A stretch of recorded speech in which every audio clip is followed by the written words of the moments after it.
Ladies and gentlemen, this is so exciting. I am here inside the Point Studio in St. Louis, Missouri, but I believe I'm inside Machine Gun Kelly's home, or an Airbnb, or perhaps a friend of his home. Where are we? Colson? Where are we? This is my house. It's definitely not an Airbnb. Dude, I was going to say, that's a dope one. Look at that pool table, man. Thank you. Are you getting a lot of use out of that, being kind of quarantined a little bit and whatnot? I think it was getting a lot of use even more so when we weren't quarantined because we were having parties here all the time. You know what I mean? That's kind of like a classic party move is quite cool. So, you have so many exciting things going on right now. Do you mind if I just hype you up for a second? You take a second and I'll just hype you up. I know it's going to feel uncomfortable. Guys, Takeover just dropped a new single, and the video dropped yesterday with Travis Barker for Concerts by Aliens. Dude, the video dropped like 5 minutes ago, actually, which is like an hour ago, 2 hours ago, 3 hours ago. Yeah, I was like, I watched it. Dude, yes, but I'm super hyped though. Keep going. It's freaking awesome. You're a triple threat. You definitely dominated the rap, the hip hop game. You are clearly just smooth sailing into alternative and pop punk, and your acting is on display in the music video too. It's just like kind of the match of all the best things. Thanks. So yeah. What was it like doing the video during COVID though, man? I love the very end. There's a moment where it's like an outtake, and you're running in front of a green screen, taking multiple takes, getting the right one, and there's a dude sitting in the background all masked up. And I gotta say, I'm impressed, I'm proud. But what is it like doing a music video during COVID? I mean, it wasn't easy for sure. They had like a testing station. No one was allowed in the building. Me either. I was like, oh, it's my video. It's okay. I'm gonna just squeeze by you. They're like, no, you're not. And I was like, no, I'm pretty sure I'm gonna be allowed in the video. It's my video, so I'm just gonna go ahead and walk in here. They're like, no, you're not. So yeah, even I was up for debate if I was gonna be allowed in that video. So I mean, it's like strict. That's really strict when they're like, I'm sorry, Mr. Kelly, you're not on the list. Mr. Barker, I don't know. I know. It was a trip. But I got in there and I knew that Mod, who's my friend, we wrote this video treatment in that room right there. He was like standing and pacing and walking around right there. And I was on the magic happens. You literally showed us where the magic happened. Yeah, for real. And he had all these visions for me to act act comedically, do all these characters and make fun of myself. So I was like, okay, I don't know if, okay, sure. I was down with the idea when he was coming up with it, but when I showed up and he showed me all the outfits, I was like, oh God, what did I sign up for? And he was like, yeah, dude, you're going to put this suit on and you're going to put a mustache on and you're going to make all these faces. And I was like, okay. And then I ate a bunch of mushrooms and did the video. Dude, you nailed it. It. So well done. But also, how do we get you on SNL? To host and perform. I want to see you do skits and stuff, man. Your acting skills are on point, not just in the music video. Obviously playing Tommy Lee in The Dirt. You were in Bird Box with freaking Sandra Bullock. Big Time Adolescence, The King of Staten Island, and tomorrow you have Project Power coming out on Netflix with Jamie Foxx, Joseph Gordon-Levitt. Yes, thank you so much. I will probably be a really hard critic on myself as far as acting goes until I'm able to. It's happened already with the Tommy Lee role as far as being a lead, but I really feel a lot more comfortable if I have more than 5-10 minutes worth of camera time to work a character. So I'm looking forward to going next month to Montana to film this Western movie, which I'm a lead in. And then we were talking about this comedy movie, and I was offered a lead role in that as well. So I'm more stoked on establishing myself as an actor before I speak on myself as an actor. So, that's fine. I can speak for you because you don't get your name in lights next to Bruce Willis and Megan Fox and Emile Hirsch. You don't get your name in lights next to these people by just being a fly by the night type of human. And you're already, your list of IMDb is just continuously growing. And I kind of love that you're working with people like Jamie Foxx and Joseph Gordon-Levitt, who are also musicians, yeah. Also artists. So it makes me kind of wonder, outside of those three things, where do you think you would go next? Would you possibly conquer the food world? Could you be a pro chef?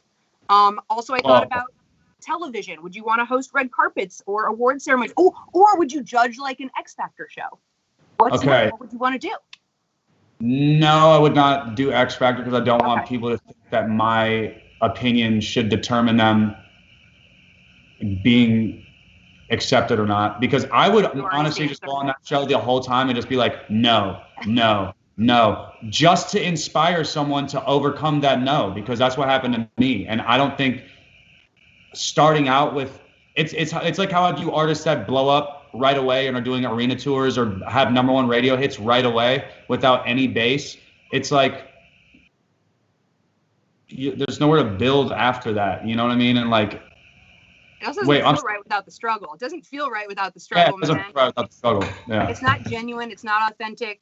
So I would be saying no. But my next thing, I mean, dude, part of me is like, part of me is like, I wanted to fight UFC or boxing, to be honest. You have been working out hard, man. I've been seeing it. And I really would, I would love to hop in the ring with somebody, but yeah, I could see that being a possibility, or screenwriting. I've been writing. We just wrote a movie literally the other week. God, that's so incredible. I love that you have so many different creative outlets and that you put energy into every single one of them. I don't think that all artists necessarily give themselves the permission to step outside of whatever mold that the industry looks at them. There was a moment when everyone was like, I'm GK, he's a rapper.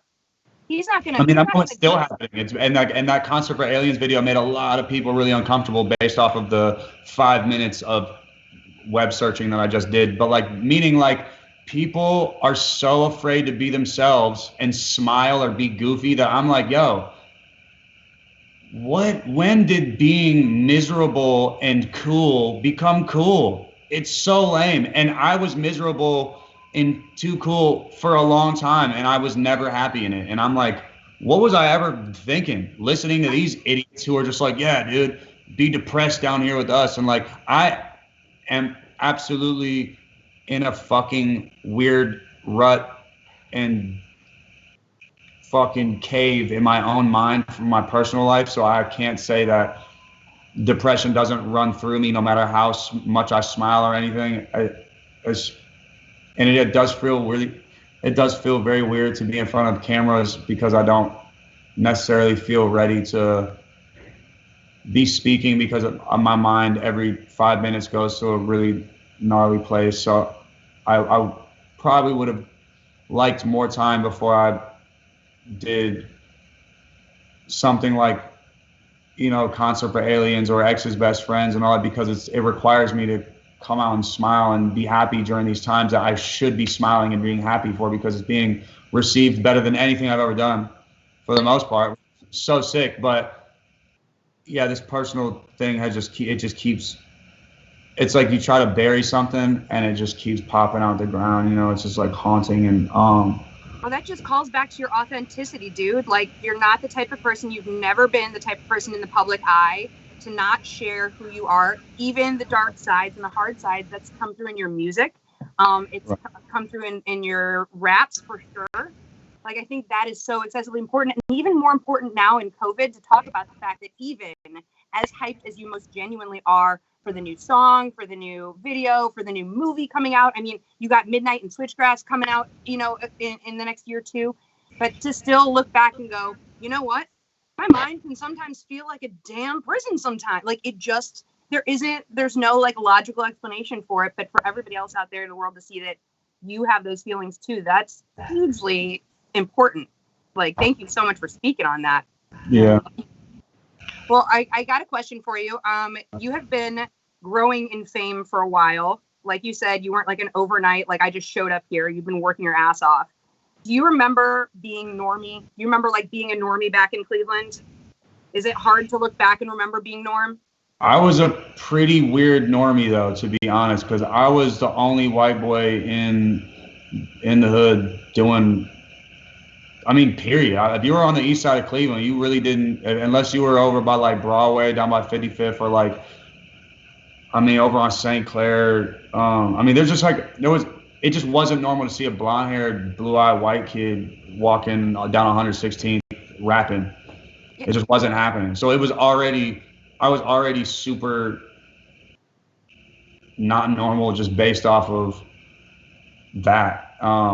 That's perfect. Our listeners, we consider ourselves weirdos. Like, that's what we call our listeners. They're weirdos because we feel much better.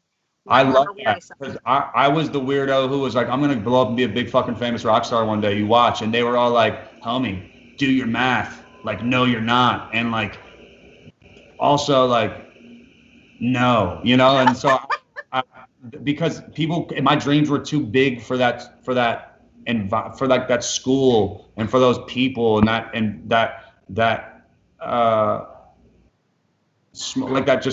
small town mentality of like, we're supposed to grow up and do this, dude. Like, no one actually makes it out of here. And I'm like, yeah, they do. I'd seen it in my crystal ball, my metaphoric crystal ball. That's my pea head.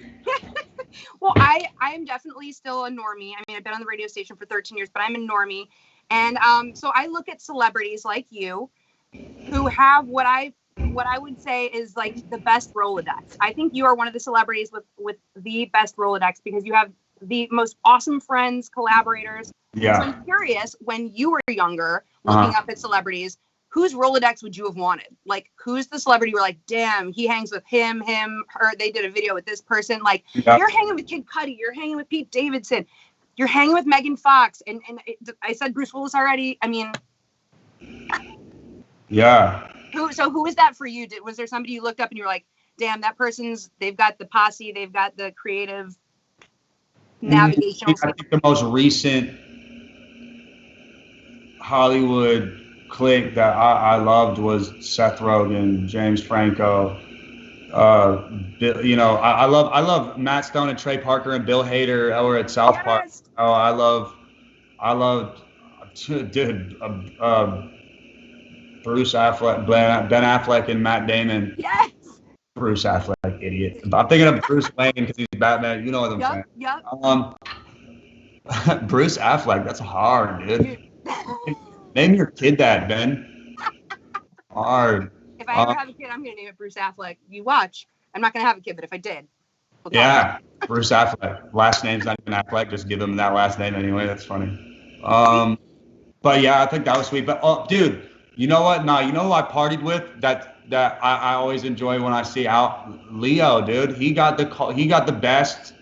His squad is like he's entourage, man. It's hard.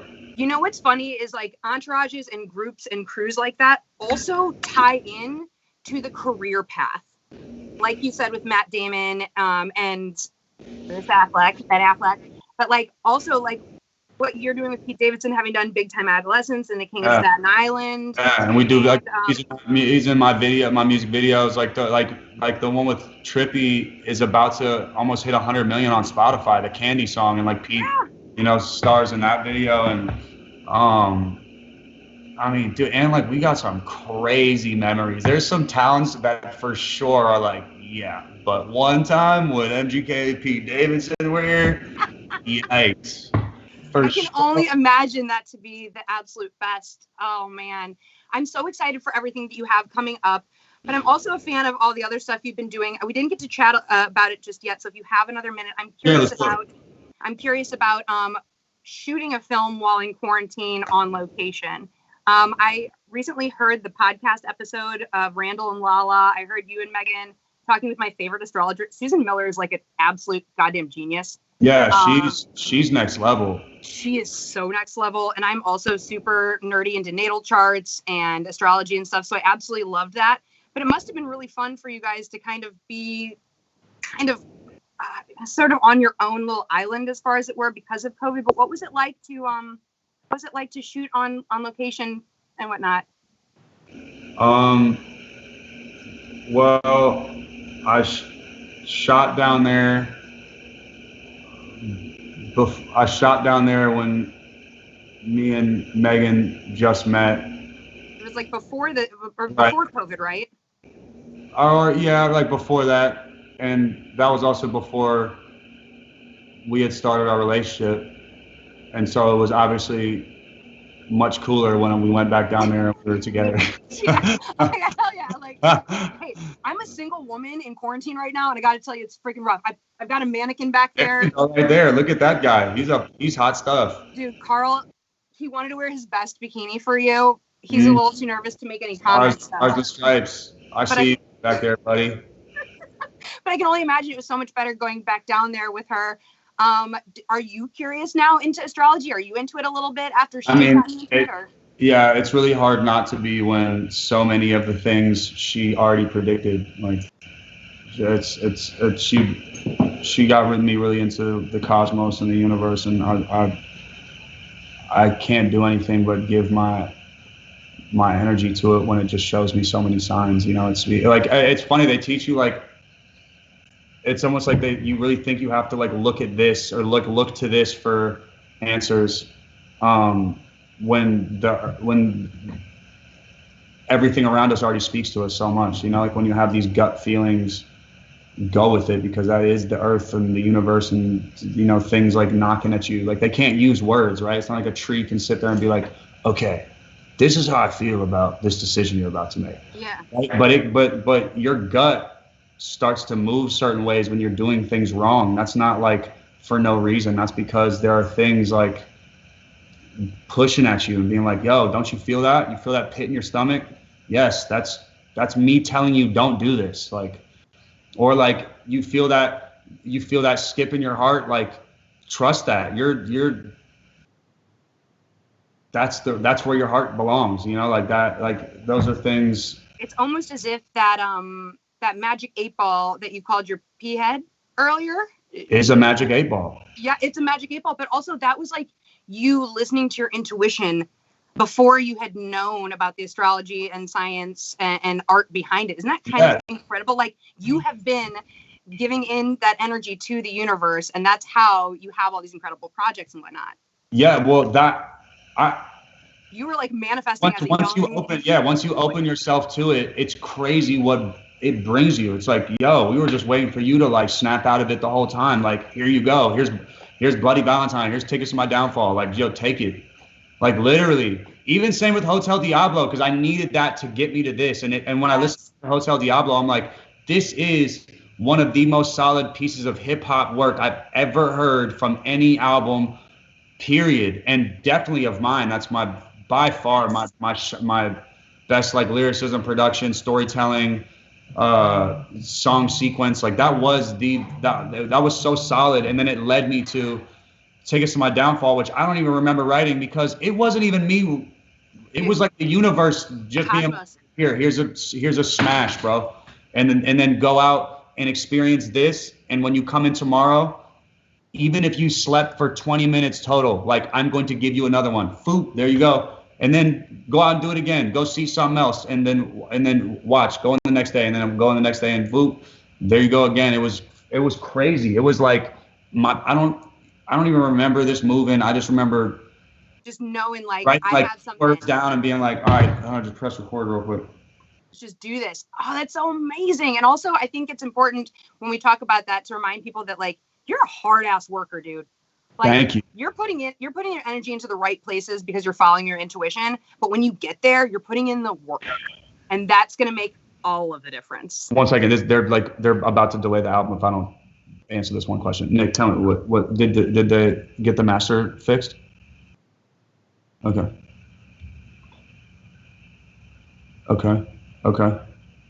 Oh, it is?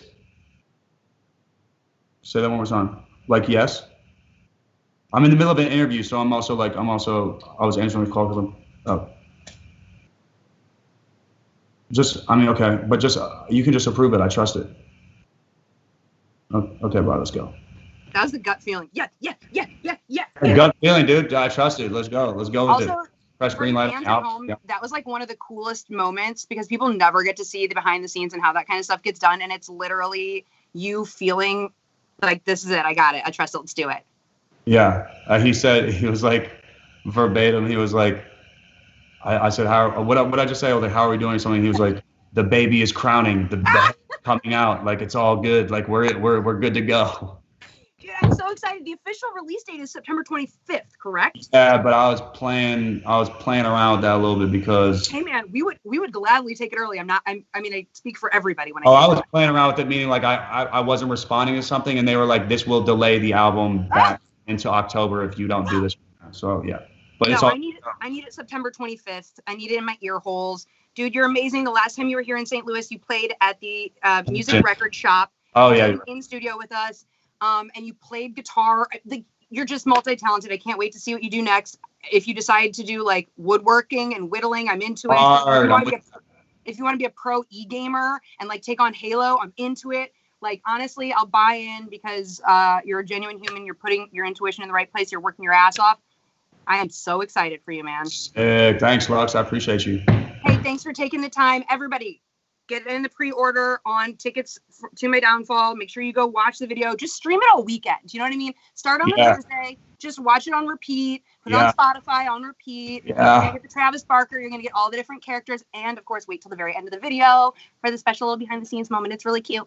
Thank you. Wait, go vote for the VMAs, too, dude. This is a big year. Go vote for the VMAs. Go vote for the VMAs. Y'all, best alternative video. Bloody Valentine. Let's go. All the fans out there do work. Let's fucking get it. Also, you casted one hell of an actress. I mean, gosh dang. Good, right? I should find her number. You should. You really should. You should call her. Get her people to talk to your people. I think I will. I'm gonna go do that right now. Hey, dude, when touring happens again, you come through St. Louis tomorrow. I'm gonna be watching Project Power on Netflix. He's got a new movie coming out. Just follow MGK on the socials so you don't miss anything as he continues to dominate the world. Yeah. Thanks. All right, Joe. Later. Bye. Bye.